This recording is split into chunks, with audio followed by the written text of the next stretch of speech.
All right, good evening, everybody. I'd like to call to order the program and budget meeting for September 5th, 2018. And I'd like to start out by reading our mission statement. Macomb County Community Mental Health, guided by the values, strengths, and informed choices of the people we serve, provides quality services which promote recovery, community participation, self-sufficiency, and independence. And just a quick announcement. John will be here. He's just running 10 to 15 minutes late. He's on his way back from Lansing. So we're going to start going. And then if we need him, I'll call on Jim. First order of business is the adoption of the agenda. Motion by Lou, support by Chris. All in favor signify by saying aye. Aye. All opposed? The agenda is approved. Next is the hearing of the public. Anybody from the public wishing to speak? You have 5 minutes. All right, not seeing. Yeah. Kathy Vosberg's driving back from a funeral and she'll be late. She'll be Okay, she is coming? Yes. Okay, all right, perfect. Thank you, Linda. Anybody else from the public wishing to speak? All right, we will close the hearing of the public. Next, we will move on to a request to approve a few lease agreements. We will start with lease agreement A. Tracy. Motion by Joan, support by Lori. Okay. Tracy or TJ, did you want to speak to this? Any of them? Or are we just going to roll through? Okay. All right, we'll go through them one at a time if anybody has questions. So we have a motion and support to approve lease agreement A. Does anybody have any questions or comments? All right, seeing none. All in favor signify by saying aye. Aye. Aye. All opposed? Lou opposes. Motion passes. Next is a request to approve lease agreement B. Take a motion to approve. Motion by Support. Susan, support by Joan. Any questions or comments from the board? Seeing none. All in favor signify by saying aye. Aye. Aye. All opposed? Lou votes no. On lease agreement B. Next up, motion passes. Next up is lease agreement C. I'll take a motion to approve. So moved.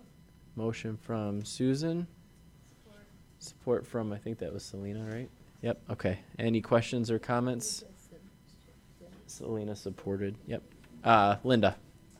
I just have a comment on, I assume these are TJ's notes, that the place really just needed cleaning and upkeep and whatever, and I hope that they know that we expect them to do that before, not just because TJ came out, but there was a lot that he listed, and, clean, you gotta clean it. Yeah. Thanks. Thank you, Linda. Any other comments or questions from the board? All right, seeing none. We have a motion and support. All in favor signify by saying aye. Aye. Aye. All opposed? Motion passes. Sorry. No from Commissioner Berge. Thanks, Lou. Next is lease agreement D. I'll take a motion to approve. Support. Motion from Linda, support from Joan. Any questions or comments on D? Linda? I hope we take note of TJ's notes on this one, too, that was in excellent condition and should be upheld. It's in Washington Township, should be upheld as a standard for how we expect our consumers to be housed and provided treatment. Thank you, Linda. I just No. want to echo the same comments and just TJ, please convey our thanks. All right. Any other questions or comments on D? All right. Seeing none. All in favor signify by saying aye. Aye. Aye. All opposed? Lou opposes. Motion passes. Next is lease agreement E. I'll take a motion to approve. So moved. Motion from Susan. Support. Support from Selena. Any questions or comments, Susan? Thank you, Mr. Chair. Through the chair, to, I don't know who's going to report on this, oh, sorry. So you mentioned that we're going to a different email system, and this is the IT budget, correct? No, we're still on. My apologies. I'll still make the motion. I know, I was wondering, I'm like, why TJ, you're is off the TJ hook. getting up about the IT budget? But okay, you know.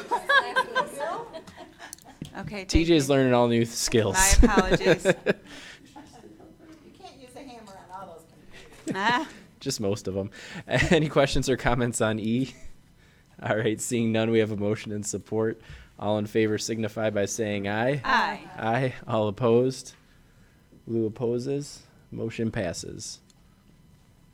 All right, next on the agenda is a request to approve of a proposed information technology budget for fiscal year 18-19. So moved. Motion from Susan, Support. support from Joan. You want to come up and tell us a little bit about what's going on, or you just No, want to I have a answer some question. questions? Okay. I have a question for you, Yeah, I do too. and then I'll go over to Susan. So do we lease the desktops? I was looking at the totals of the desktop computers and all that good stuff. Is that something that we lease and every 3 years we replace the desktops, or are we just We purchase them outright and then they're replaced according to like a warranty schedule. okay? essentially. Perfect. Good. Yeah. Okay. Thank you, Susan.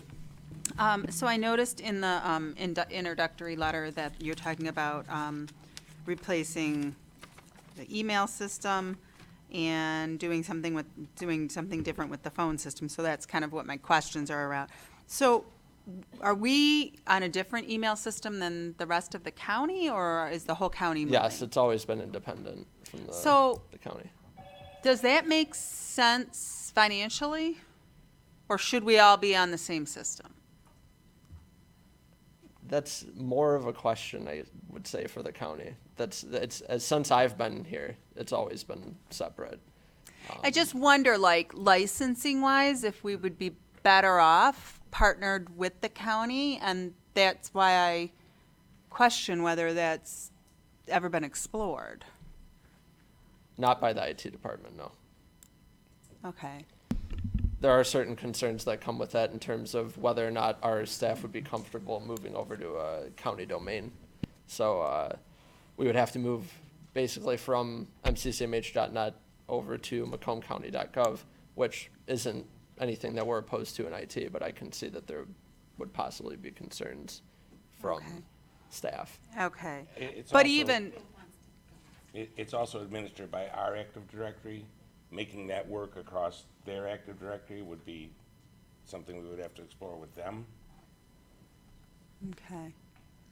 Yeah, I just saw that we're looking at buying these, going to, I think it was Outlook, wasn't it, or 365? Office Yeah. 365 Exchange Online. And I know that the county used to be on like GroupWise or something when I was here. Are they still? Oh, thank God. Because that was awful. And so I wonder if we wouldn't explore, and maybe it's something, I'm not going to hold this up, but I wonder if we shouldn't explore that to just see cost comparison wise, if we leveraged the licenses with what the county uses. Well, The county is looking, the system that the county uses, I believe, is Google, and it's a similar pricing model. It's actually $1 more expensive a month. I don't know if they're getting specific reductions in the cost of that, but that is. So it would be slightly $1 more if we were to retain that same system, but if we bought Correct. And under then it their would come with- licensing, we don't really know what it would be? Well, it would be it's a per person charge. Yeah. So it's just a flat rate for each person that uses the email system. And So there's no adjustment to that price by volume? No. No, Really? there can be an adjustment to that price by up, basically, if there's extra services that are required. We already license Microsoft Office, so we only require the email and calendaring. But if there were certain people on executive staff, for example, that needed Skype for Business or any of the various things that they offer, online Office applications, it could go up in price, but for now, we're going with the introductory plan. Okay, because that was going to be my next question, was, you're talking about using a different phone system, right, to handle, and I wondered if you had looked at any of the, I think it's like IP over internet, is that, I'm not using, That's our current phone system. That This is. this, the improvements to the phone system, the current phone system that we have, I believe, is 13 years old, 15? We years bought old? it in 2005 as a 10-year solution. Yeah, okay. yeah. And It's outlived its right, intended right. duration. But I know that now there's so much calling over internet that can be used that it's kind of almost a way to save expenses, is it? that as far as there's kind of two different parts to a phone system. The calling over the internet is done through a company called Telnet. It was previously done through AT&T. That's as far as the hosted part of it. Then we host our own phone switching where we do the programming and all of that other stuff. And we do currently have phone switches. One of the reasons that we're looking to move to a new phone system is because our current phone system doesn't support faxing over the internet. And that's something we're going to have to support in the future because as technicians are retiring out of AT&T's and Telnet system, they're not hiring new ones for copper lines. So we need a system that is looking forward to a time when we don't have the ability to repair those fax lines anymore. And Well, faxing's a crucial component. And I agree with you wholeheartedly, because I mean, the days of having a fax machine talk to a fax machine are over, Yeah. right? And things have to be able to come in scannable formats and different things like that. And so I guess I was thinking that is, I just want to make sure that I don't know how to say this, because I know, like you said, we bought a system in 2005 that was supposed to be a 10-year system, and I want to make sure that we're buying a system that is like a 2020 system and not a 2015 system. Oh, yes, Does that, you know what I absolutely. mean? Like, I want to make Absolutely. sure we're. Yeah, no, the systems that we're looking at in this system in particular is basically what you would classify as the cutting edge. Okay, Yeah, because without being a full-blown enterprise thing that 100,000 person company Sure, would sure. use. Because, I mean, I just know that in just government, we tend to kind of lag behind. Like, the thought that we don't already have Outlook is crazy to me. Or even when I was a commissioner and I was using something called GroupWise was just ridiculous. And that was 100 years ago, even that I was a commissioner, so. 3-4 years ago, the cost of upgrading to an enterprise email solution was looking at $80,000 a year for the first year and $30,000 for the licensing every year. Now it's come down to about $5 a head. So Yeah. that's really it's- changed. Right, it has changed. Okay. Okay, thank you. Does anybody have any other questions or comments? I have one. Chris? There's a line item in the budget, Zix support, and there's a note saying that if we migrate to or upgrade the email, this may not be required. So does that mean that this cost will go away if we do update the 14,000? Yeah, and I do believe, I have to double check this. I believe we're in the last year of a 3-year agreement on that. So as of next year, that we've already paid for that ahead of time as of the budget 3 years ago. Okay. So as of next year, So moving forward, it will no longer be on that the- would drop off. I got it. Yeah, Thank you. that's built into the system. There's other costs that will drop off over time too. Yes. You don't have to keep the anti-spam licensed because the cloud does anti-spam so good. You don't have to keep the virus updates because the cloud does viruses way better than anyone's local systems could do. So the most recent virus incident we had, we sent the email to both a Microsoft and a Google account, and both accounts instantly deleted the email with the virus.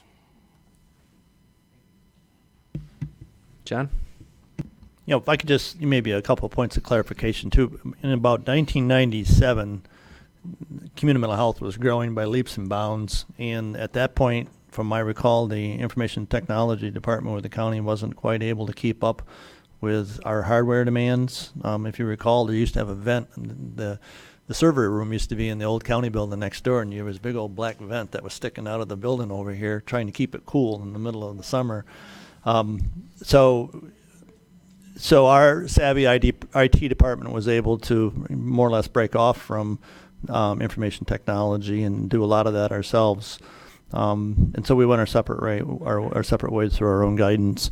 And currently now our emails are encrypted We got protected health information that's flowing through there, and I think the mandates and expectations for a prepaid inpatient health plan are a little bit higher given the volume of protected health information that we're moving with and we have available to ourselves. And the reason we bring this budget to the board, the amount of money that have already been allotted in the budget that you approved earlier back in May, but we wanted the board to make sure that should you read in the newspaper sometime that, Community Mental Health just bought 47 laptops, instead of us coming back to you every month for new laptops, new hardware, we buy, hundreds of iPhones. You're approving the plan all at once, and then we feel that you've already been advised and informed, and we don't come back like other departments. If they have to have ink toner for their copy machines, they have to actually go back to the BOC and get the ink, or they used to. So that kind of thing. And we do buy the iPhones for 99 cents a piece, just so everyone's aware of that. They're slightly older. They're slightly older models, but. As long as they work. Any other questions or comments from board members? All right, seeing none, we have a motion and support to approve. All in favor signify by saying aye. Aye. All opposed? Motion passes. Thank you both. Next item is a request to approve the Macosa fiscal year 2019 annual service plan. Motion from Linda, support from Joan. It's all yours. I'm available to answer questions. That's Since you already perfect. did the motion. Yeah, well, I do want to state just a couple things. And first off is to let you know that this is part 2 of what we usually do for an annual plan. And part 1 is the budget, in which you've already approved at the same time you approved the CMH side of the budget. And part 2 is the service description. And this is a pretty good description of all the services that we're buying as part of our continuum of care. Lynn is passing around some revised pages. I ended up doing the final pages on this, and I had some errors on the allocation piece of it, so I want to make sure you have the most accurate information on that. So those were on page 5 and on page 12. They just replaced the ones that are in there. So other than that, if you have any questions for me, I'll be glad to answer them. Thank you. Linda. I have a question. What decides whether you're going to do a unit rate or performance-based contract? I see some are unit rates and some are performance. That's a good question. That And was one of my one contractor points. is all performance-based. The difference is for prevention is a very hard service to be able to calculate, and we've tried it in the past. It just doesn't work well under a fee for service. So what a performance contract is we pay them their actual expenses for the month, or for the year, and they have to reach a certain plateau. They have to meet so many units of service, and if they don't get that, then we take money back, or if there's a good reason, we'll adjust their plan. So that's how that is. And then the rest are all treatment. All of our treatment are fee for service. Thanks. Any other questions or comments? All right, seeing none, we have a motion and support. All in favor signify by saying aye. Aye. All opposed? Motion Thank you. passes. Thanks, Randy.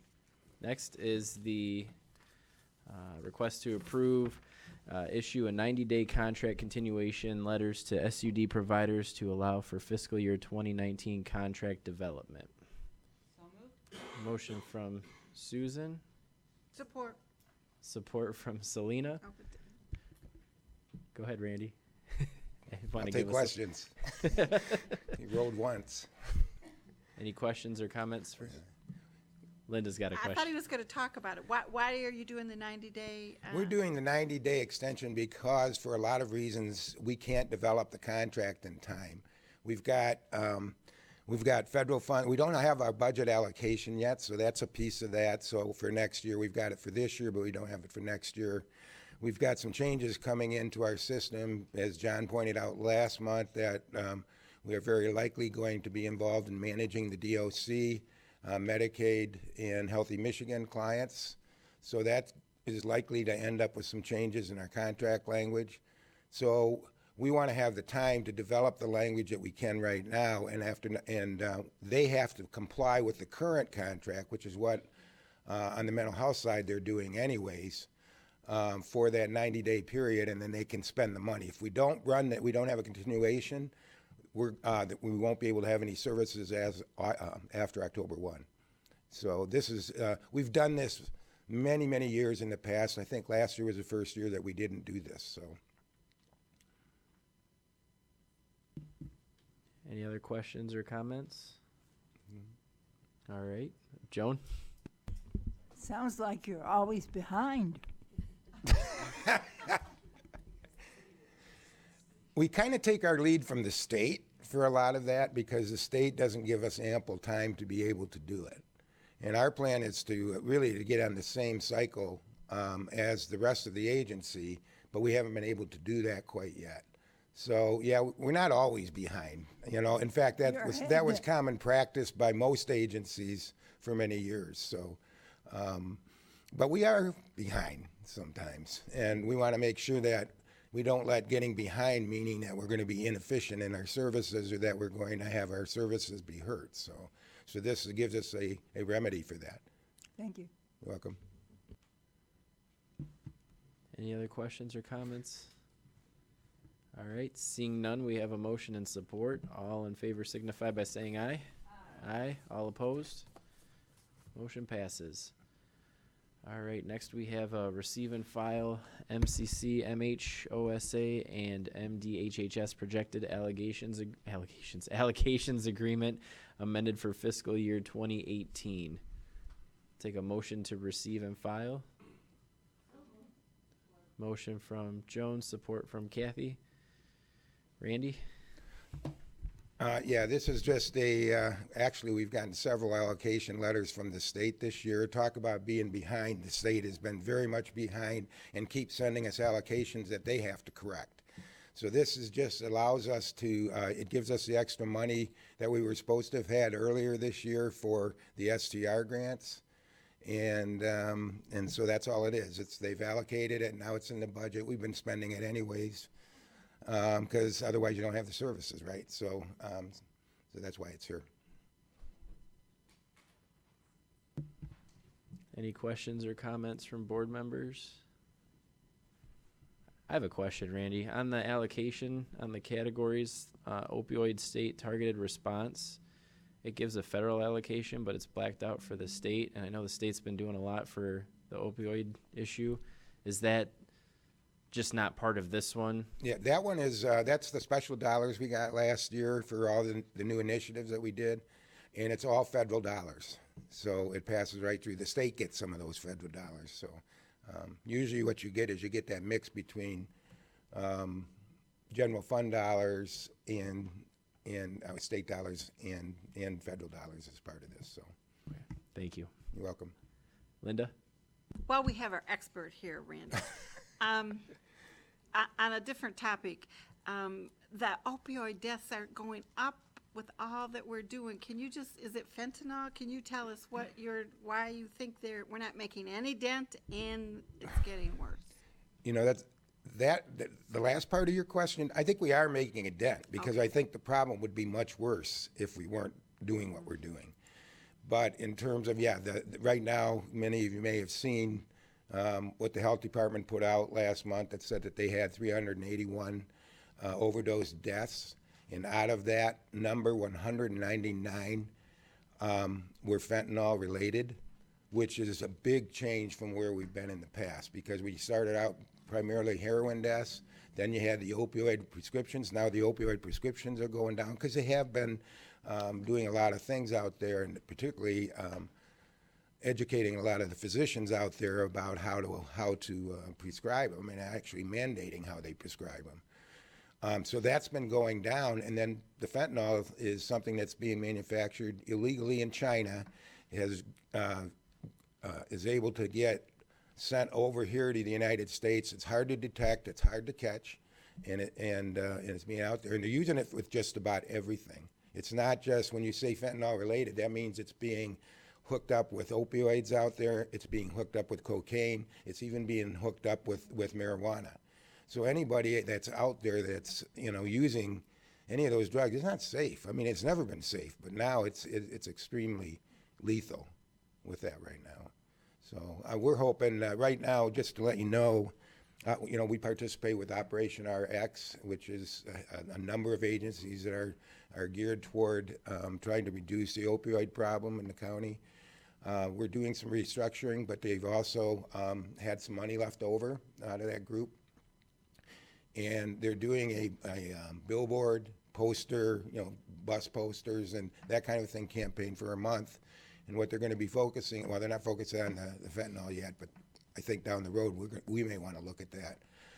But they're trying to encourage people to use Narcan and get a hold of Narcan, whatever they got. So they're going to be referring people back to our access center, and then we're going to help them get the Narcan. So that's a big thing, because we've got a large number of people that have overdosed but have been brought back because of the use of Narcan throughout this county. It's not just what we provide, but it's also the sheriff department and a number of our providers have been using it as well. So that's a first defense, I guess, as it were.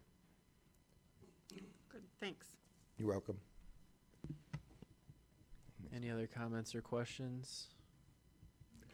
All right, seeing none, we have a motion and support to receive and file. All in favor signify by saying aye. Aye. All opposed? Motion passes. Thank you. I'm done for the night. You're good. Thank you, Randy. Next up, we have a receive and file, the state fiscal year 2018 validation of performance measures for Region 9 Macomb County CMH services. I'll take a motion to receive and file. Motion by Susan. Support from Linda. Take her away. Okay, so this validation of performance measures was for Region 9. It was an audit that was completed in July of 2018. They had called a few times ahead of time. We had phone conferences, and then they came out for a full-day site visit. It was done by the Health Services Advisory Group. The CMS, the Center for Medicaid and Medicare Services, requires that the states, all of the states, measure and report on performance to assess the quality and appropriateness of care and services. The validation is one of the measures, so the state contracts with HSAG to perform the reviews with the 10 PIHPs.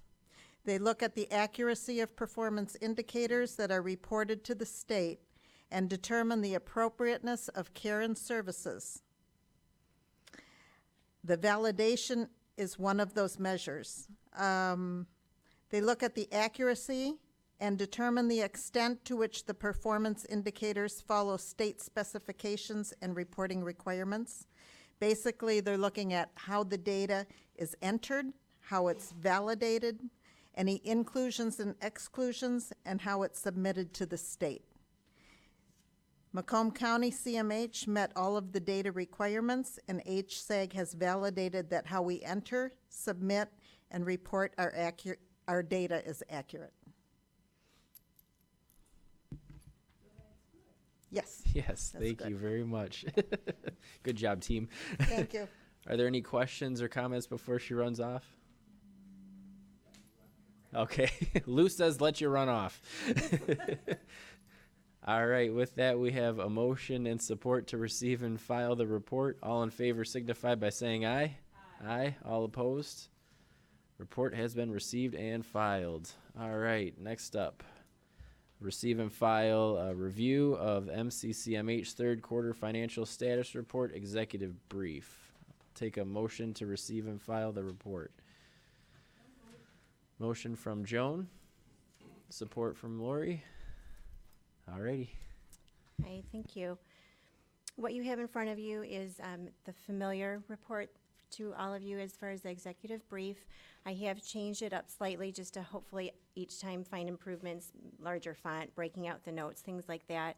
You should already be familiar with all of the acronyms that are used, such as FSR for Financial Status Report, HMP, Healthy Michigan, and so on.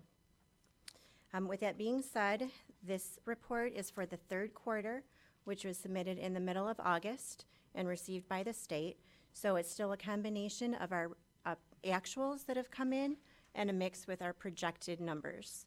So each time we're reporting this, we're obviously getting closer with actual information. The first page is strictly on our Medicaid numbers. Another thing that I'd like to point out this evening is, again, each time I go through this report, I try to figure out, something to, again, make this easier to understand. It's a lot of complicated information. In this format, if we look at the top portion, we really, if you want to look at it when this was developed, that top portion relates to our revenue as compared to our expenses. So I'd really like to break it out into two. That top portion, again, revenue versus expenses. And then when I go into the bottom section, it's where we do a lot of the redirects and how we have to report things to the state. So what I'm going to do is just focus on our last column again, which is 1718. We began 1718 in October with a beginning ISF balance of 10.8 million, just Medicaid again. We had our Medicaid revenues, again, projected with actuals, coming in at 163.8 million.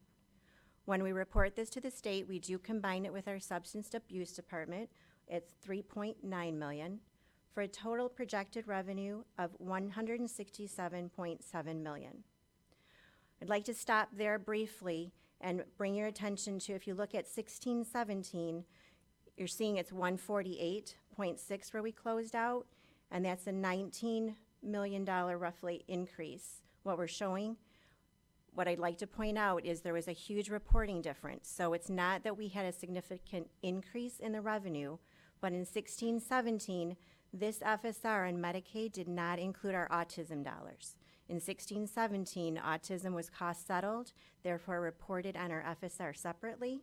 However, for 1718, now our autism is included in our Medicaid with our capitation. So therefore that accounts for the huge, that $19 million is roughly about a $13 million difference there, just strictly by reporting that autism revenue now combined. Likewise, on the expense side, we're estimating a $178.4 million expense, along with our substance abuse of 3.2, for a total roughly of $181.6 million. Again, going back to 1617, you see that swing from 164.5 to 181.6, difference of 17 million. Again, a large portion accounted by that autism being reported as part of this. So when we take our revenue to expense, we are showing a deficit we're projecting of 13.9 in Medicaid dollars. And I guess what I could just point out again, it's a few things here. Every time I'm reporting this, we're getting more and more actual information, so we do our best to do the projections. It depends on enrollee count. We get the Milliman report with different rates. So as on this report, it did take into consideration those new Milliman projections that we just received as far as the fourth quarter with the rate adjustments, and that's all taken into consideration here as well.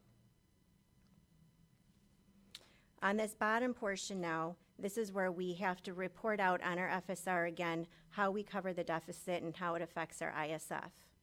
So what we did here is we drew down from our HMP, which is our Healthy Michigan. We directed $2.2 million from Healthy Michigan to work towards covering that Medicaid deficit. In addition, we drew down from our Medicaid ISF. Again, going back to 1617, you see we ended our Medicaid ISF, it was 10.8. We drew down, and again, it will tie out when I do the combined, but on Medicaid, we did a drawdown from that ISF along with the redirects from Healthy Michigan to show how we cover that Medicaid deficit and how we report it to the state on the FSR. Going down further, when we tie in how this affects our ISF, when we take the 11.6 that we're using out of the ISF, we also used local funds. And if I can point out, this is the first time we're actually dipping into our local funds to actually cover our deficit. Basically what we did here is we used ISF to help cover the deficit, and then we used the local funds to go back into that ISF. With those local funds, what we used was 3.1 million out of local. Taking that along with the redirects, we get a slight amount of interest on what sits in our ISF amount, and that leaves us approximately with just under 3 million. Actually, it's 2.5 million in Medicaid, and that's our Medicaid ISF. Any questions on this page? Linda? I have a question, it's just general. Every time I try to talk about this, I misspeak and call it the budget sheet because I probably call my checkbook my budget sheet. So what is this called? This is not a budget, this is a what? I mean, This I know is- our budget we approved and it go, you know. Right, the a budget is while what we ago, take but- to the county. This report, this is actually the executive brief, what we've developed to report out our FSR, which is our financial status report that we report to the state quarterly. So this is just a format to really point out where we're sitting with our revenue as compared to expenses quarterly throughout the year, and then how it affects our ISF. Thanks. Moving on to our Healthy Michigan. Our Healthy Michigan, actually, we are in a better situation, obviously, than our Medicaid. We started out 17-18 with an ISF balance of 343,000. We no longer had a carry forward, however, from how we were directing the funds. We expect our revenue to be roughly 13.1 million. We combine that with, again, substance abuse of 6.4 for a total of 19.6 in total revenue between CMH and substance abuse. Our expenses, we're projecting 11.3, combining with substance abuse of 6 million for a total of 17.3. So on our Healthy Michigan side, we do see a surplus of 2.2 million.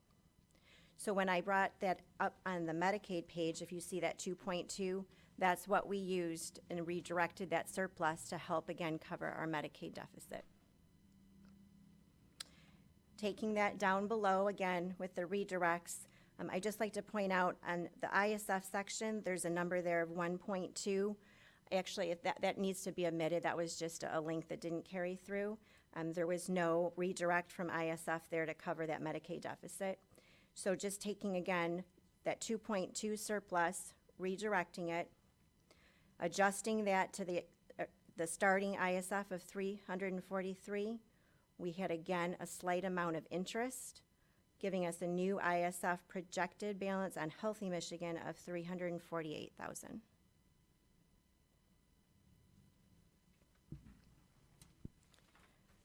On the next page is where we do the combination. Again, when I do report this out to the state, their template allows us, they want us to report that ISF is combined. So we are able to put those two together. I know that's been, again, a topic of controversy, but that is something that from the state, that's how it's formulated. In fact, some of it's already automated in the template. So just to give you an idea of what we're projecting combined, Healthy Michigan and Medicaid, we started out 17-18 with an $11.2 million ISF balance. Taking the combined revenues of 176.9 plus 10.4 for substance abuse, giving us a total projected revenue, Medicaid and Healthy Michigan, of 187.4 million.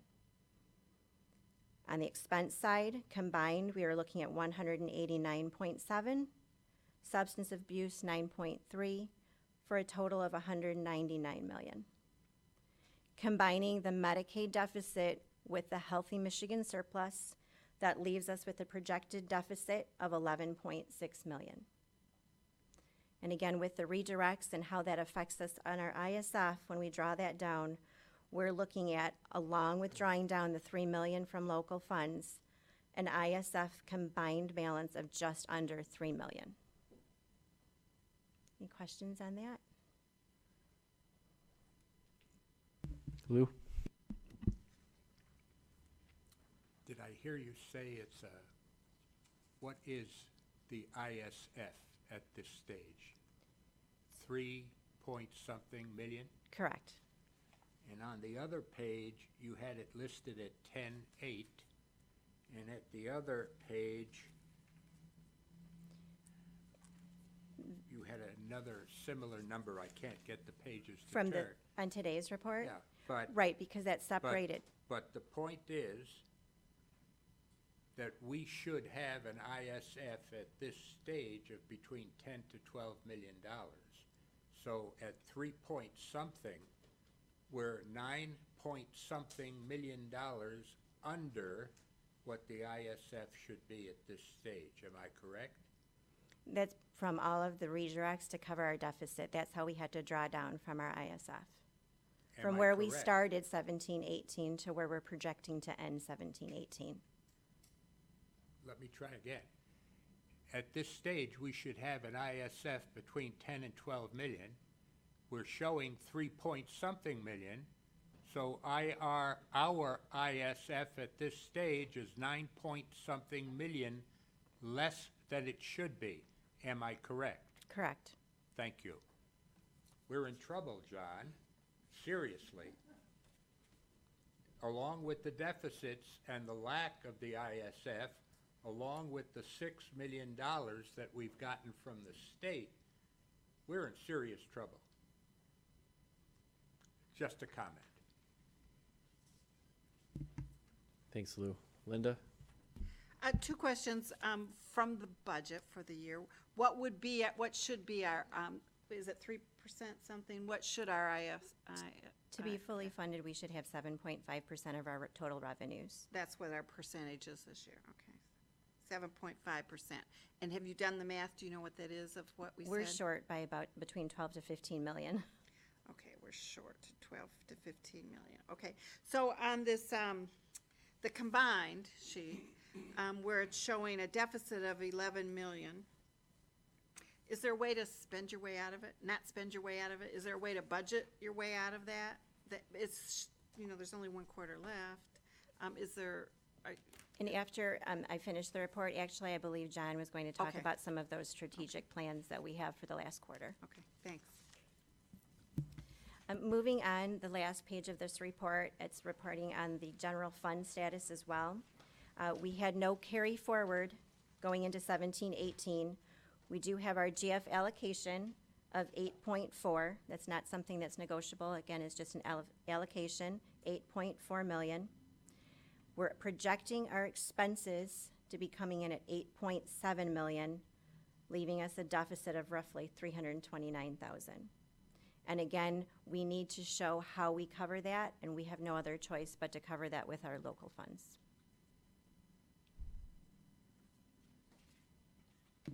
Kathy and then Linda? Thank you. You'd mentioned earlier that was the first time we'd taken from the local fund. How much will be left of the local fund? We roughly will have about 1 million left. Okay, so not very much. Not very much. All right, thank you. Linda? That was my question, but we did take it last year too for general fund. We took from it. We did. So it's not the first time, but that was my. For general down fund, to right. 1 million, okay. Any other questions on this report?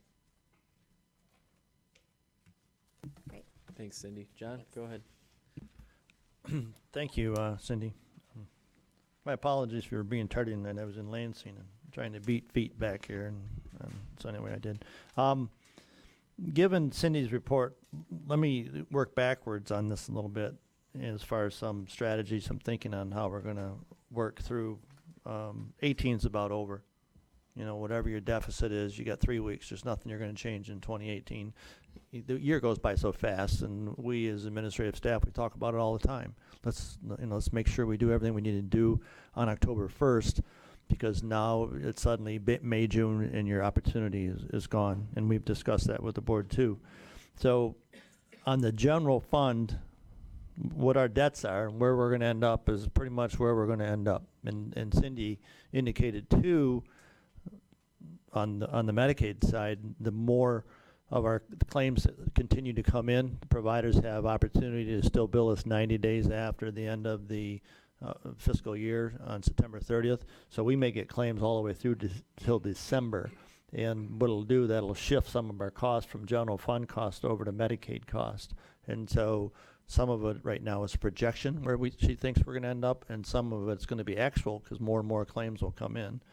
but I'll come back to that. On the general fund side, I know the UBHC has been a strain a little bit, but for the last few years we haven't done too bad on the general fund side. We've been really had an awful lot of general fund revenues, and we had unrestricted monies as well too, and we were really quite flush with general fund dollars, even though we were paying attention, rightfully so. Credit to everybody about maintaining our costs at the UBHC. But if you look, at that general fund report, in 15-16 we actually had a $900,000 surplus. Then last year was about $630 deficit, and then $329,000 projected deficit this year. Beginning in 3 weeks on October 1st, I believe we'll be able to, into 18 and 19, I believe the board and administration will be able to contain the general fund costs because the UBHC has been dissolved. We have asked for the Board of Commissioners for $250,000 roughly in unrestricted dollars, which I hope through the county, and the board's already approved that, through the county executive is going to support that. The Board of Commissioners give us about $250 in general fund dollars, which is good, county dollars. They also offered up, preliminarily $260,000 for crisis center staffing. So, that's about $500,000. We receive about $8 million annually beyond that in general fund. And then, so there's about $8.5 million. And then on top of those monies were the grant dollars. When this board lobbied so hard last year to get that $7.5 million and we got $1 million, we actually took those $1 million and through $250,000 at the crisis center. So we've doubled down on the cost for the crisis center, monies we may get from the county and also the monies that we got from the grant. We are going to do advertising, campaign, outreach, anti-stigma, sensitivity, training, those types of things, $100,000 in marketing efforts. And then the remaining $650,000 from that $1 million that we received is going to go towards open access in the changeover from the UBHC over to open access. So when in the future quarters, when the chief financial officer, when Cindy reports out, I don't suspect that you're going to see any over expenditure with the general fund dollars. We have $650,000 in grant dollars that we have to spend and bill against. We have $1 million in the bank. And so for the next few years, I really don't see that to be an issue unless, Healthy Michigan goes away. If Healthy Michigan goes away, I don't know, all bets are off. But that's a possibility. I mean, there is that possibility. The legislature, may revoke that, next year. And then that's a wild card I don't know about. So I would encourage you to, pay attention to the general fund, but that's not the item that is most critical to us. Lou is correct. If you go back now to the combined Medicaid and Healthy Michigan plan, we've been fully funded for as long as I can recall on Medicaid and Healthy Michigan. Our ISF has always been fully funded. So the target number, if you look in the third column there, 199 million is what we're closing out with this year. So let's just use 200 million for easy thinking here. $200 million is going to be our budget next year, roughly. We don't know because we haven't received our rates yet. We're just 3 weeks from going into the new budget. We haven't received our rate yet, so you can take a guess. So 200 million, 7.5% is our share of a risk-based performance contract, or risk-based contract, 7.5%. So that's $15 million. We should have, to be fully funded, $15 million. And right now that's 7.5%. So right now we have 2.9 if that holds. So we have, what is that, about 1.5% of our monies. I don't have a real thorough strategy on how to recoup $11 million. because moving forward, that $11.6 million is what we acquired today, and we've talked around through our finance department, our administrative and executive staff. Have we done anything that's going to move that number over the course of the next year, and perhaps not enough? So one of the next things I think there's 3 things that are likely to come up next that the board should be aware of, and it's got to be done quickly. It's got to be done quickly, otherwise you're into February, March, and we haven't done it quick enough. On October 1st, there are services. They're called B3 services, and they're services we're not absolutely required to provide, but they're Medicaid covered services, a B3 service. But they are very beneficial, useful, helpful in being able to allow families to overcome the stresses of our system of care. Respite care is a B3 service. And so a lot of CLS folks who have, suddenly not been permitted with CLS, now they go to either respite care or even skill building. Our skill building kind of notched up because they weren't in CLS, now they're in skill building. And many consumers have gone to respite care and use more respite care. We're not contractually required to provide that, only within our documented capacity. And if we financially don't have the documented capacity to deliver it, then legally, statutorily, contractually, we don't have to provide respite care. So we're not eliminating respite care, but the preliminary thought here is to come to the board.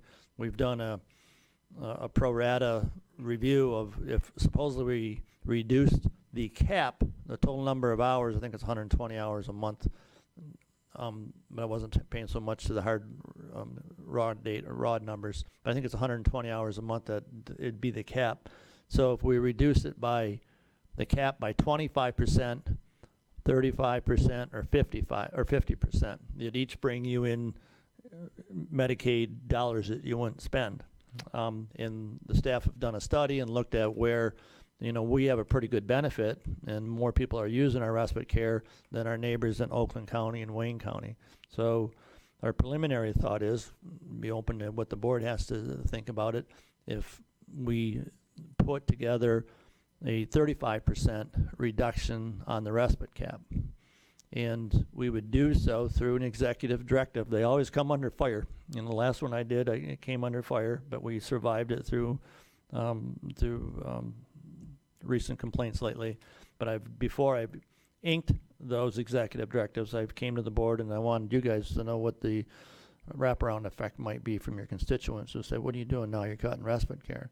So that's the preliminary thought right now, is to bring to the board an executive directive that would go into effect on October 1 to reduce respite care by 35%. You can expect a public outcry about that. And we would not do it right now where everybody would be denied on the 1st of October. I don't think that's our strategy, because if we did, you have about 1,400 people that would say, all right, everybody wants to have an appeal. Lori Valley Way would be really busy, and there's no way even administratively we could handle 1,400 people who would want to appeal or have a local dispute resolution on respite care.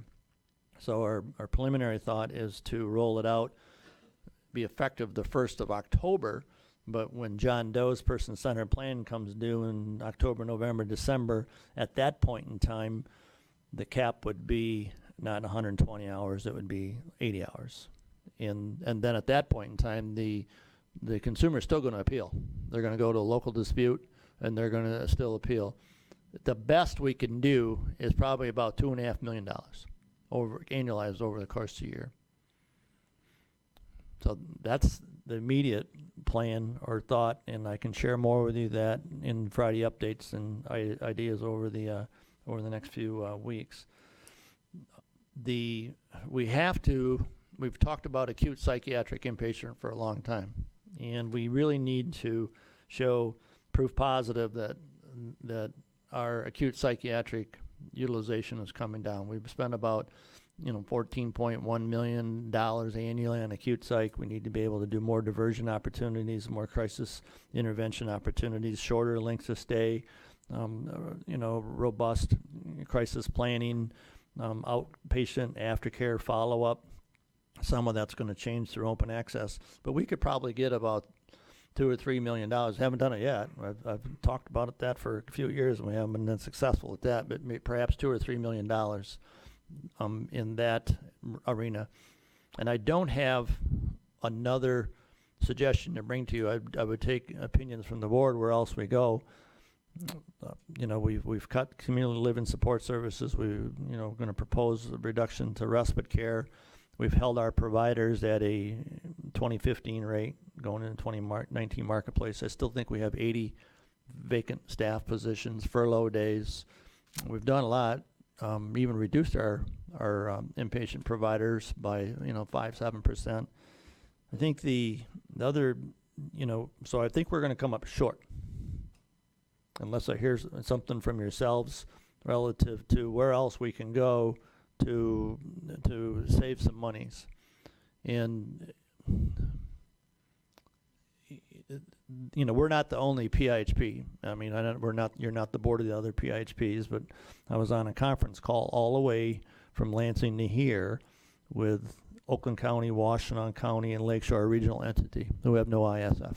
That was my takeaway. Cindy Mack was on the call too. My takeaway is those counties have no ISF. We have a little bit of ISF. The other thing that I think we need to be thinking about, and been working with Bob Sheehan, and Bob Sheehan presented at the Metro Region dinner meeting last week about the third way, that public-private partnership potential. And so I think maybe some people thought maybe there's some favoritism opportunity there. Some people perhaps not. The public-private partnership mentality is you need somebody to help you out with capital. So, I don't know how not certain exactly how we resolve the $11.6 million. We can chip away at it and affect some of that, but honestly thinking, next September 30th, that it'll be a negative revenue to expense situation that you're in, and we're going to have to go to the county executive, who goes to the Board of Commissioners and said, we need a bailout here on the Medicaid side. So what you need is we need to create some savings, some changes, and then I'll stop talking here a second. But I think we also bring Bob Sheehan in. He's willing to come in as early as September 11th, 12th, or 13th. That's the dates he gave me, which is next week already. Give us time to post a board meeting notice. He wants to invite this board, as he spoke about at the Metro Region dinner. This executive staff, the senior staff will find a venue. I don't know where that is. If you guys want to go with a date, I'll defer to the chair. You want to go this direction and listen to what Bob might be able to offer to some of us. We'll put an agenda together on the value and strength and weaknesses and risk of a public-private partnership. The private entity would come to you with the capital, working capital, and they're going to put up their capital at opportunity to take on risk and partner with the agency. And I believe this is a PIHP function, not a CMHSP. So put that in your mind too. Make sure we clarify it from Bob. They're not going to partner with a CMHSP, but they partner with the PIHP. So they're going to bring a purse full of money into capital, which will help us in preserving our risk strategy with the department. They will also be able to help us with service planning, and that's not the word I want to use, but integrated services and being able services delivery at large as a system of care. But you can bet they want something out of this too, and they're looking for opportunity to probably have greater control in what the MCO does or the ASO, the Administrative Services Organization, does as a PIHP. But I think you almost have to go that way. Lakeshore Regional Entity, it's not that hard of a thing to do, I don't believe. Lakeshore Regional Entity did it. They led an RFP. They're in partnership with Beacon Health Services right now. It would be easy enough for this board, for ourselves, to get a hold of that RFP. We don't have to rewrite one. See what it looks like. See what the content it is. And even if we wanted to, if the board would, we'd have to strategize a little bit more, talk to Bob. But we could let an RFP, and we could do it in short order. And potentially in the next 3, 6, 9 months, maybe be in a better situation at the will of the board to, think about a public-private partnership and someone that's going to help us on the risk management side. And I'll stop there, and I'll allow you to have those discussions and any other suggestion that you may have on how we address this negative revenue to expense projection that we have for next year. Linda? Well, this is a novel idea probably, but if we have vulnerable people who need services, perhaps our legislature could consider funding us. It's, a $40 million cut that we've just never been able to get over. Our consumers aren't requiring less service, and I just don't think that it all has to come down to parents who have very difficult situations in their home losing their respite care. That's disturbing to me, but I just think that at some point in this state, people have to hold people accountable to fix the roads and fund the schools and fund mental health. And that's not, I don't want us to lose sight of at least asking that. I understand the political climate, but. Thanks, Linda. Any other comments, questions, discussion, anything? Kathy? Thank you. I don't really want to talk, but I think I have to. I mean, the other side is, you could also look at, is there any other way to increase revenue besides asking the legislature for it? I don't think there's political will for any kind of a millage or any type of thing at this point either, but I wanted to bring it up because we talk about reducing expenditures. We also need to talk about other ways to increase revenue. I don't think it'll happen, because that would not be something we would do. The board of commissioners would have to do that and initiate that. The other thing is, I don't want to say this, but have we looked at contract versus direct services at all? As a board, we don't talk about that, but that's another thing as a board we could talk about. It was just I asked the question, I'm not expecting an answer, don't want an answer, but that's something else we have to look at. And would that make a difference? If we did that, would that make a difference? Because one of the, we have that letter of understanding, but it also refers to as long as there's funding available, and there's not. Funding has been reduced. So I think we need to look at that. That's a very difficult and kind of a sad thing to look at, but I think if we're doing our due diligence, we do look at everything. Everything does need to be on the table. I would agree with you. Thank you, Kathy. Lou? Technically, what we're fighting or facing is the reality that over the last many, many years, the legislature has not adequately funded mental health. That's an absolute reality. So, thinking that in the face of that record, that they would logically come up with something at this time just doesn't seem real to me. I think they're going to continue on the path that they're on. Secondly, the real undercurrent is, in my opinion, that the State Department emphatically supports privatization, period. And behind the scenes, where you can't see them, they're doing an awful lot to foster that situation. And the reality is that if they can hand the $2.5 billion mental health allocation to private sources, the State Department could technically be 12 people. They can reduce all of that personnel, and these 12 people would supervise those contracts. And I think that's the bigger problem behind the scenes. So, if PIHPs fail, that fits the strategy of the State Department because it kind of greases the slide toward pushing for privatization. And if you listen to John, there are many PIHPs who are in a negative situation. You have Lakeshore, which barely has been put back on their feet in a privatization situation by bringing in Beacon to take it over. So that's privatization under a different umbrella.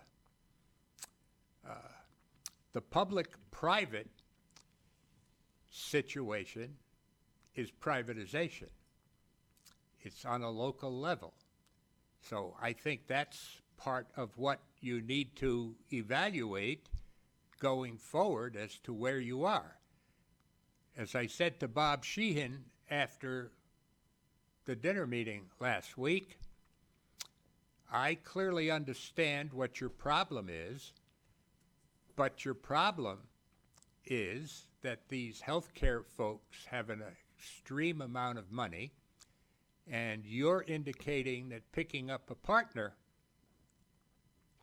is extremely dangerous because if you remember your history, that's exactly what happened when they built, what was it, an elephant in front of the gates, and inside the elephant was the team that took it apart.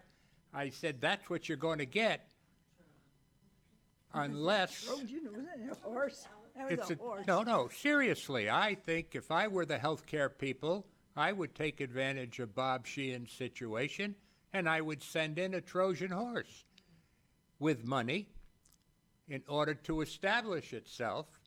And I said to Bob, the only strategy you can employ to avoid the Trojan horse is to cohabit at the end of this session so that it can't be a Trojan horse if they have money to overturn what's going on during the final session of 4 to 6 weeks, where a handful of votes can do the most damage in the world. That's how you can test the healthcare people, because if they are going to send in somebody with money to fight our position against that situation, then it's a bigger test than at another time. I think this is the crisis that's before us. Now, the question is, how do you get around it? And I'm not sure that public-private situations is what the long-term solution is. Obviously, adequate funding would help. The interesting other comment, if I could digress for a minute, I caught the CEO of Oakland County, and I'm wondering if you heard the same thing. In her remarks, she said that Oakland County this year was committed to increasing independent living of consumers because that's the right thing to do. I was impressed by that. I also heard her say, I believe, that they wanted to increase that commitment by 20%. I was impressed by that too. I asked John to follow up on it and to find out how Oakland County could do that when they cut us, as I recall the first shot, $16 million against our CLS program. And if they're going to support Oakland County's 20% increase coming out, I find that the best information I've heard in a long time. You had a chance to follow up on that, John? No, I seen her today and I'll see her tomorrow, but no, I haven't. I believe, I won't interrupt you neither, I believe that strategy is when group home providers in Oakland County are ready to close their doors, they're going to help them close their doors and redirect those monies to CLS. They're just going to move them out of the group homes. I think that's their strategy, but I'll follow up more thoroughly with her. Gonna close group homes?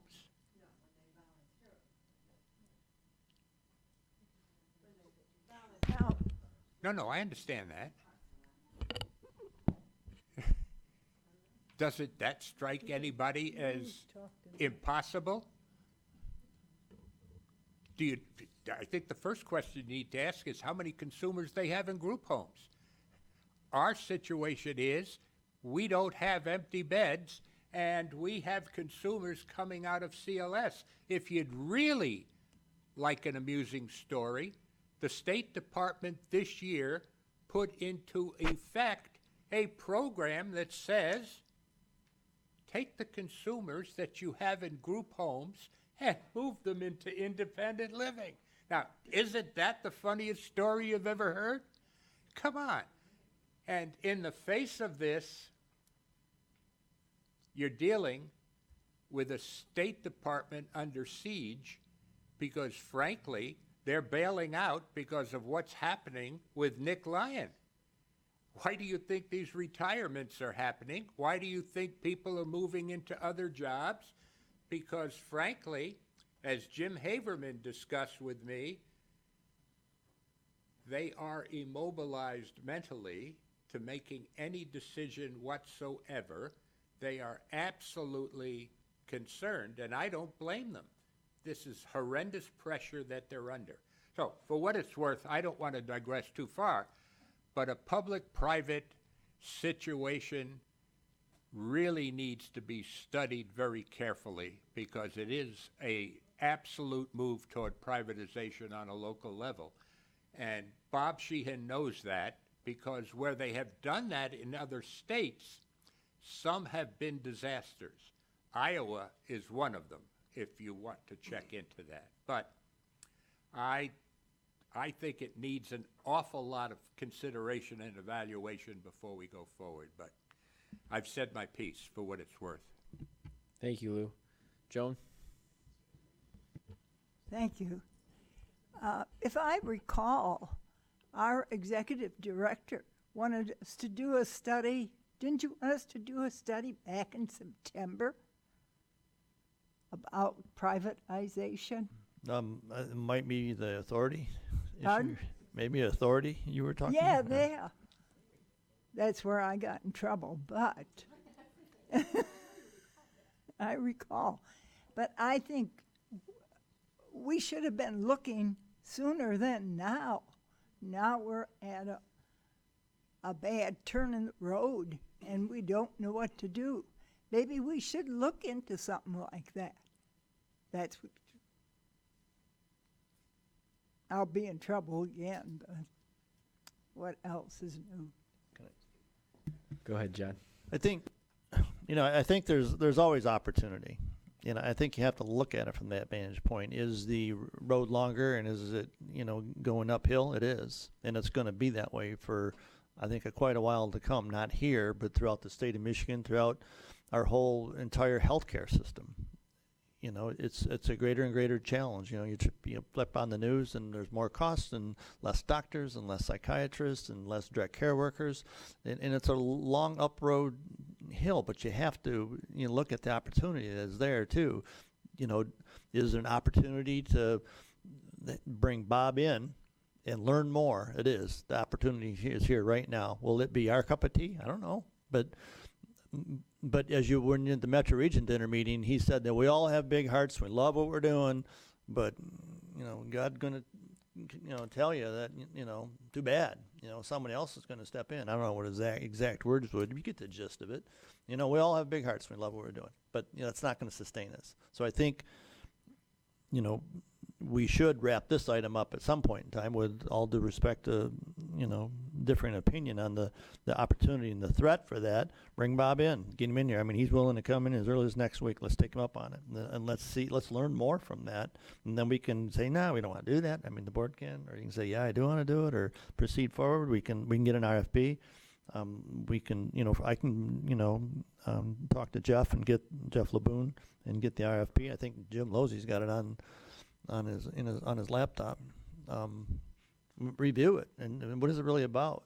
But we have to do something like that. I think we have to be opportunistic about it, and that's one thing that I think we should do. We should look at it and take him up as soon as we can. Linda and then Susan. Is Bob Sheehan's offer, it was to work in a silo as Macomb County.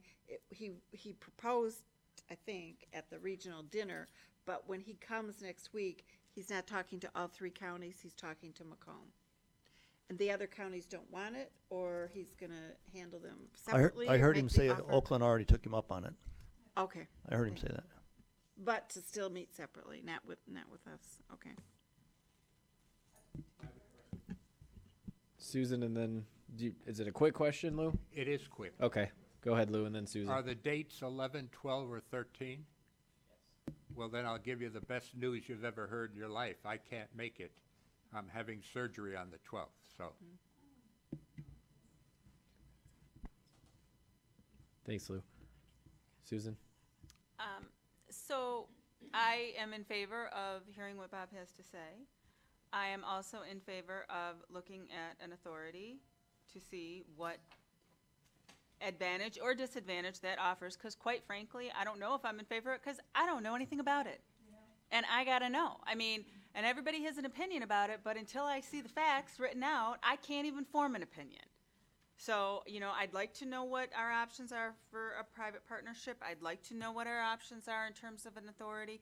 I would also like to break down and find out, why is it that substance abuse, has, if you compare their revenue to expenses, they can manage to cover the expenses, but CMH, we can't.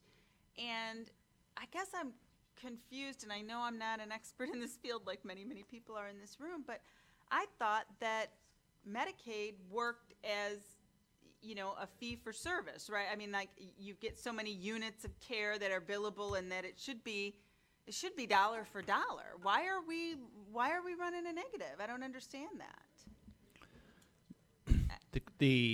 I mean, What you do in the way of encounter reporting, it used to be strictly based, well, it wasn't entirely based, but the methodology was based on prior utilization, was a predictor of future utilization. You heard me say a lot. And 50% of it, back in I think 2009, it was 100% utilization, and then they took out 25% of the utilization factor, and I think in 11, they took out another 25%, and then in 2014, or really in April of 16, they took out the other 50% of the utilization factor. And the way it used to work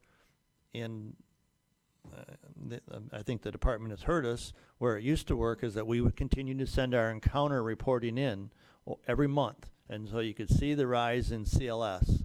Oakland County and Macomb County, they were showing So more this is the CLS. This is the report, right? Yep. This is the But you milling. don't get funded for 2 more years, because as it's you the have the lagging and increase the in cost, discrepancy and then all of a sudden Milliman does the actuarial analysis on your rates, and so they see what you spend in 16, and then you gave you the money in 18, and then in 17 they give you the money. So there's a And 2-year so lag. All right, and I guess I know that everything lags, and I know that we took the hit after the actuary report. I mean, I know all of that, right? I Yep. mean, it seems like it always comes back to that. So my question is, and I asked this a few months ago, have we ever hired our own actuary to look at this stuff? We got shut down. Or, Why did we get shut down on that? I thought we had said that was a good idea. If you want to battle an actuary, you hire an actuary. our Medicaid rates do not support our expenses. So we need to do something with, authority, actuary, third way. We need to do something different than what we're doing. But you take a vote. I think I'm not being critical, just open that we all have these discussions, and sometimes we take a vote on them and they don't go through. The authority thing failed on a 4-4 vote, because we're spending $17,000 and we didn't have the money. We don't have the money now. I'm reluctant to bring it back. I'll bring it back. The previous proposal, I think we should take up Bob Sheehan. That's free. We pay dues. Yeah. An actuary. Let him explain that to us. Right? I think we start with the offer by Bob Sheehan. And then if you want to have further discussion, got plenty of time talking about how we would pursue looking at and I think the staff get unsettled, the union gets unsettled, they think that we're going to be there tomorrow. That's not it. I mean, I think we just need to know the pros and the cons of it. You know, right now we don't know, as to your point. A state takeover would be pretty unsettling. Yeah. So. Right? But, you know, So, how would you all right, want that thank to you. occur? Maybe we can Susan, clear are up- you all set?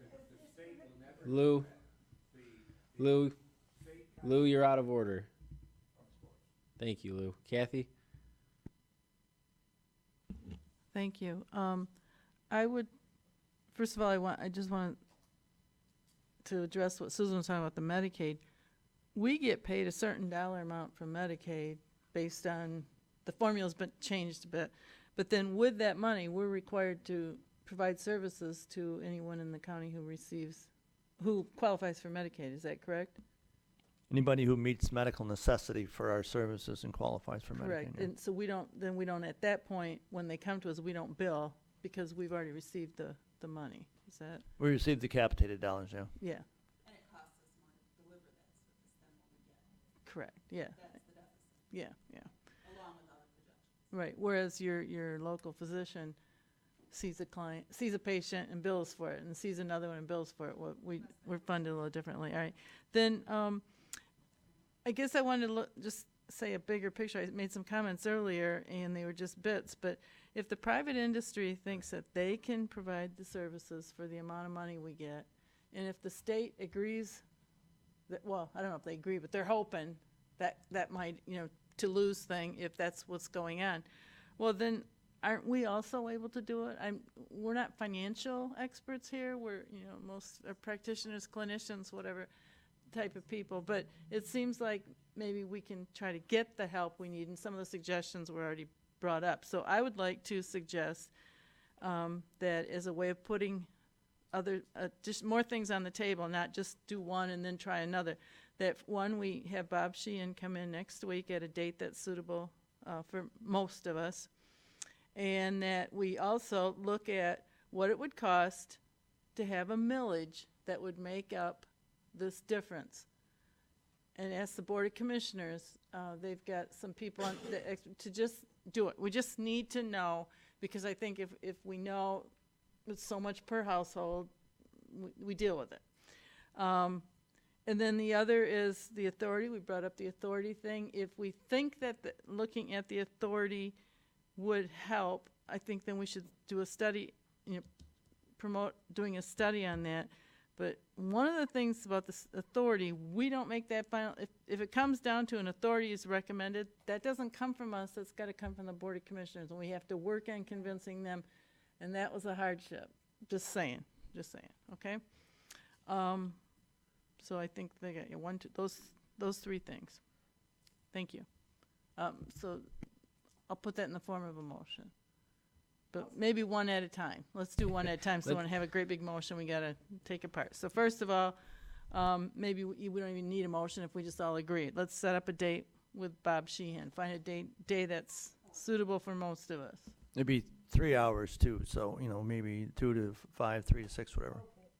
3 hours. Afternoon. But I can only do it on the 11th. The 11th works for me.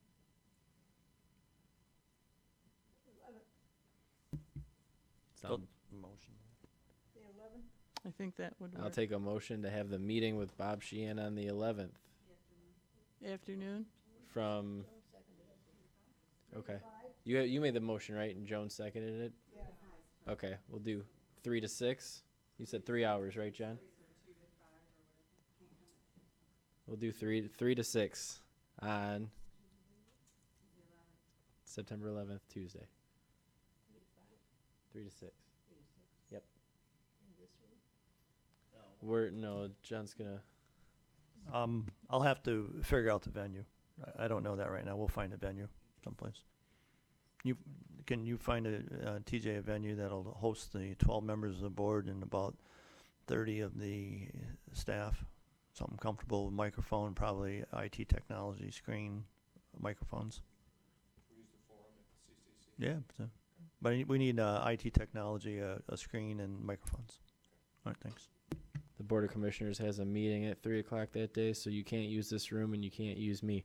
Lou? Is there any opportunity to modify 3 to 6? Or is that firm? If you want to make an amendment, you can. What do you? 2 to 5 might be better. Does anybody want to support Lou's amendment for 2 to 5? Pardon?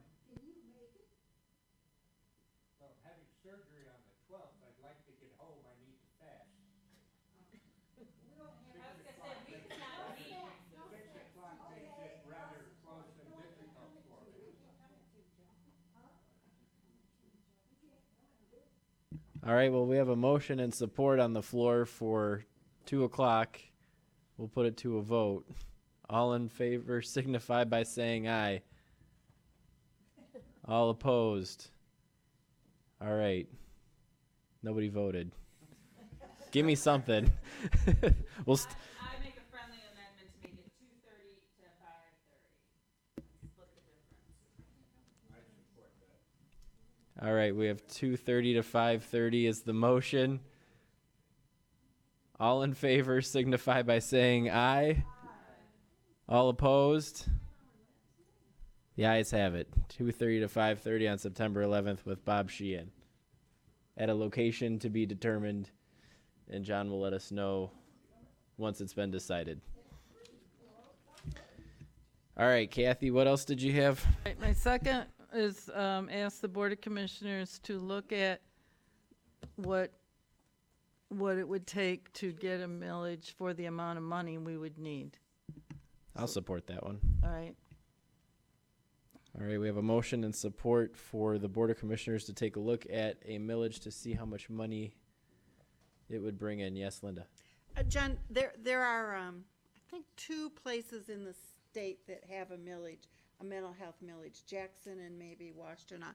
But they're not for what we need money for. I mean, they're for very specific things. They're not just general, to go into the general operations, whatever. And I really did know and don't remember. So, John, do you know what they're for? I believe they were general fund offsets, similarly aligned with helping people with spend downs.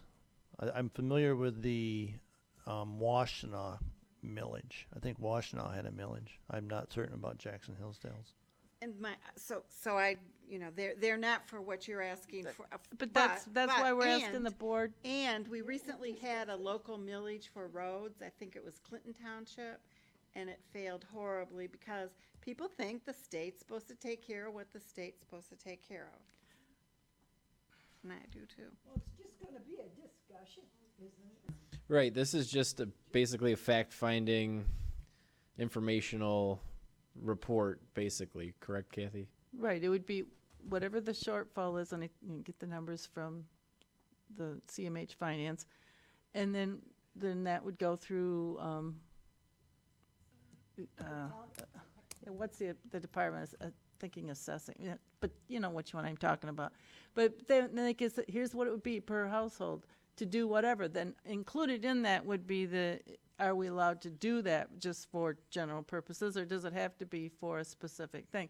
But if they could vet all that for us, so that would be very helpful. Mhm. All right. Any other questions or comments about that?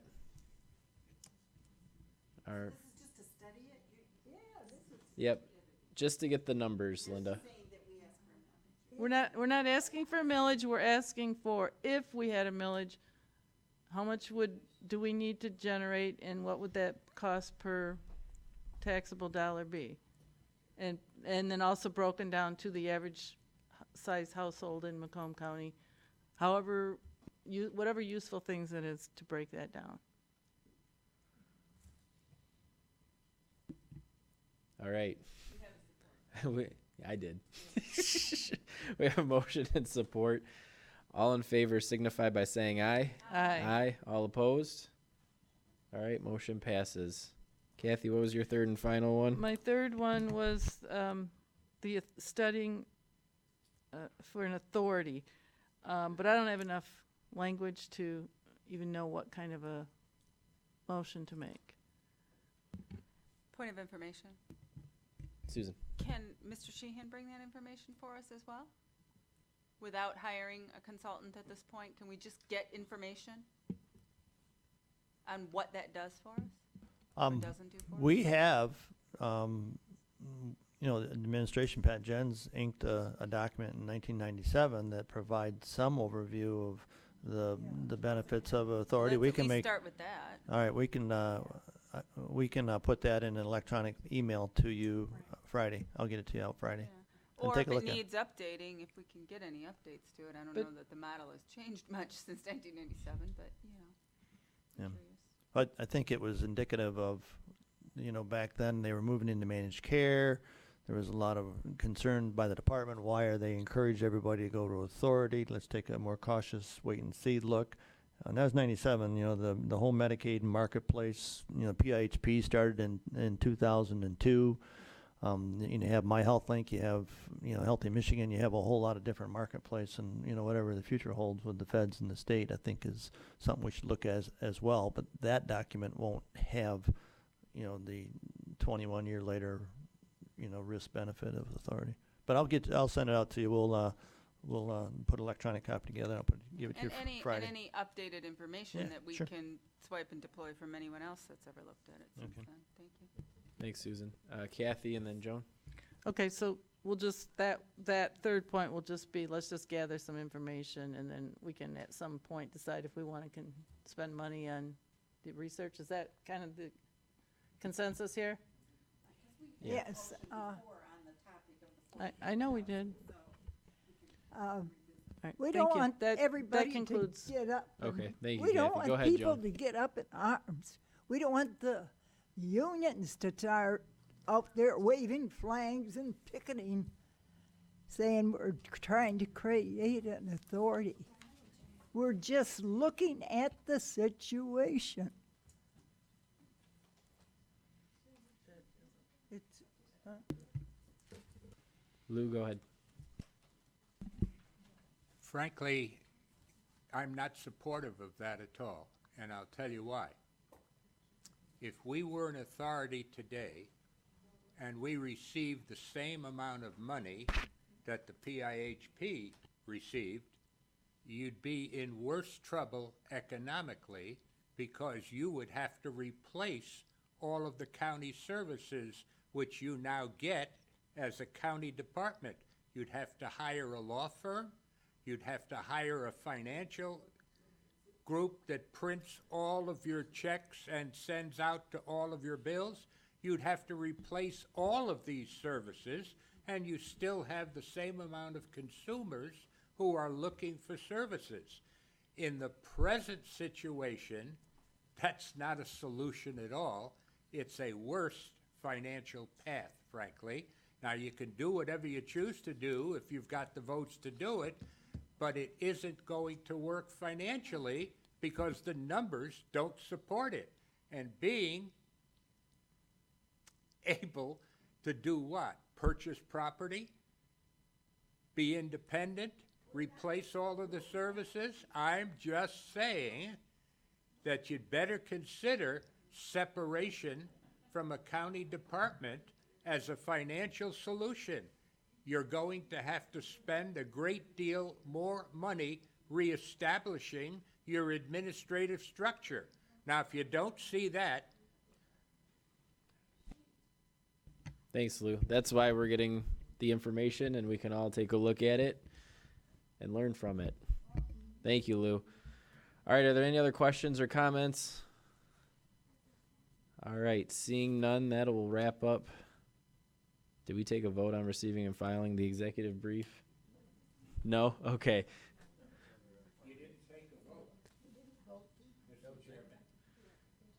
We didn't vote on the receive and file for the executive brief. We're not doing that, Lou. We're getting information sent to us starting Friday from John to take a look at any information that we can get. There's no vote on whether or not we're going to become one or not. The board members just want some more information.